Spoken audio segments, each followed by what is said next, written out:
The Nintendo Wii U was released on November 18th, 2012, and is Nintendo's lowest selling console with only a bit more than 13 million units being sold. Now the Virtual Boy would have something to say about this, but Nintendo never counts it in sales figures, so it doesn't really count.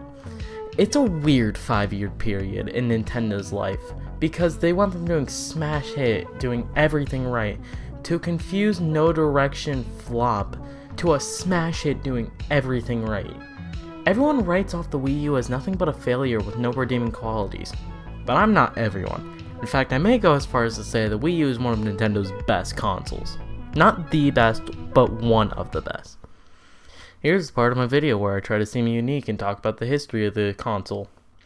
The development started around mid-2008, when Nintendo wanted to bring back their core gamers to the platform, with one of the biggest points being HD. But another point that was thrown around was including a small screen to give feedback, almost like a VMU from 9 years earlier, on the Sega Dreamcast. The idea spun into a larger screen, like a tablet, where you can clearly see where that came into play on the Wii U.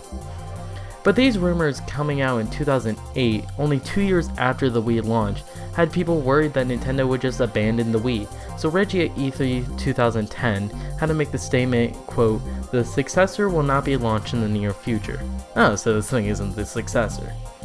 Well, a year later, Nintendo revealed their next home console, and people were confused. They didn't talk about the actual console that much, they talked about how amazing the gamepad was. They also didn't say anything game-wise, just tech demos.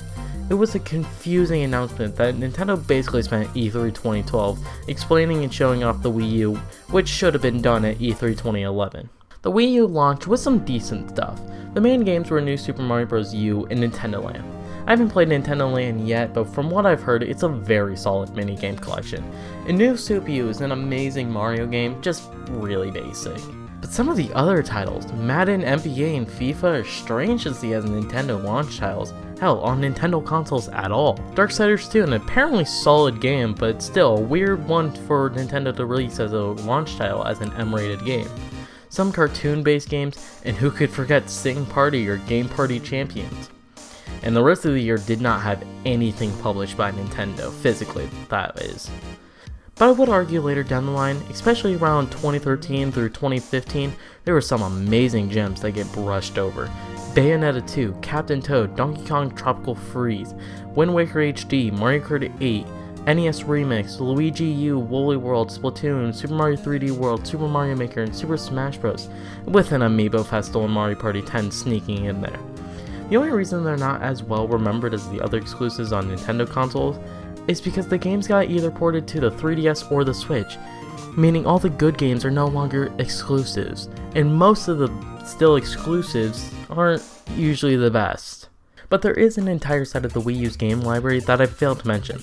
The Wii U isn't just called the Wii U for shits and giggles, it can even play every Wii game in Wii Virtual Console and WiiWare.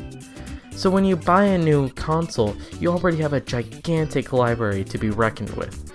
And there's the Wii U's Virtual Console, which is one of the best, if not the best, on any Nintendo system. It started with the standard NES and SNES at launch, which is kinda lame, but then Nintendo hit the ground running with N64 and DS and TurboGrafx 16, with some weird ones like Wii and GBA. Who the hell wanted GBA games on the Wii U and not the 3DS? The DS would have been unbearable if it wasn't for the treasure troves of styles that you could put the screen as. And the Wii was weird because, you could already play Wii Disc. It was just buying a Wii game virtually. But it was nice that the Metroid Prime trilogy came over, because that's a very expensive Wii game. But one of the strange omissions was GameCube. It's very disappointing that it never came out, but whatever. The controller is very nice. You can use any Wii Remote accessory, and the new Wii U gamepad and Wii U Pro controller.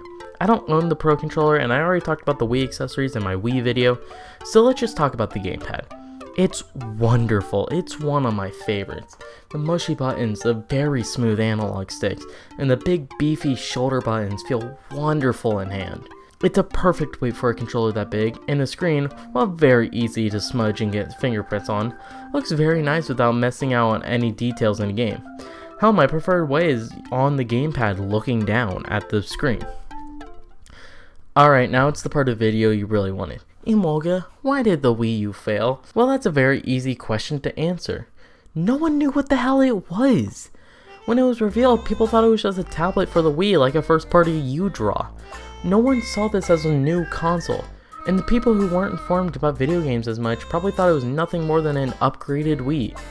Now that's the easy answer, but there's one more reason the Wii U failed: the marketing. The Wii brought families together. Everyone enjoyed the Wii. Nintendo wanted to capitalize on the bringing families together aspect again by having kids explain what a Wii U is to their parents with cheesy one-liners. Or if it wasn't a Family Guy style sitting in front of a TV ad, it was just dumb catchphrases and bullet points on a box. These ads appealed to no one. Kids didn't like it because they wanted to play what the older kids were playing. Teens and adults didn't like them for how childish they were, and parents still had no clue what the f*** a Wii U was. Nintendo learned though, and now we have overall great Switch ads.